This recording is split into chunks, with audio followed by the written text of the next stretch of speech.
So ito yung tuturo ko sa inyo mga master kung paano tayo mag-adjust ng TXV or thermostatic expansion valve.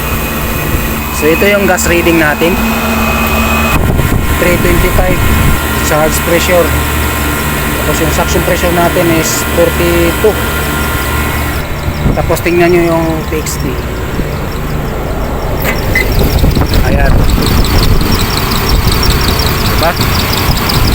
So ngayon i-adjust natin yung TXV para makuha natin yung tamang subcooling at saka superheat itong isang aircon, para lang mapagana natin kahit ilang araw habang nag-aantay tayo ng parts or bagong TXV. So tara, ganito yan. So ito yung bubuksan natin mga master.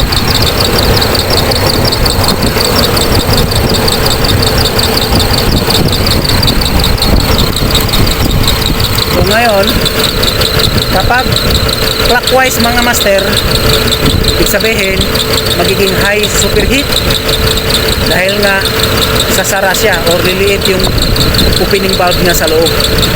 So kapag counterclockwise naman, mag low superheat dahil nga lalaki yung opening valve niya sa loob. Okay? Or magbubukas yung valve niya sa loob. Okay? So magawin natin counterclockwise. So ganito. So tingnan nyo, nag-yellow. So adjustan natin.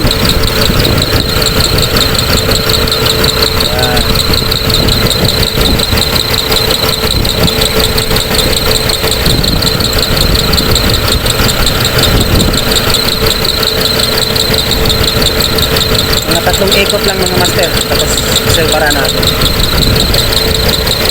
Ayan. So tatlong ikot mga master. So ayan o, natunaw na mga master, diba?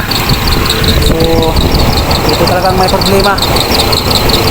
So ganun lang mag-adjust mga master ng TXV. So tatlong ikot, ayan, natunaw na. So gas reading natin, ayan mga master, 67 and then 290. Okay, so 290 mga master and then 67. Okay, pwede na yan. So yun, ganun lang mag-adjust ng TXV mga master. Ayan o, wala nang hilo. So nag-adjust lang tayo ng tatlong ikot, yun, tumama na yung natin.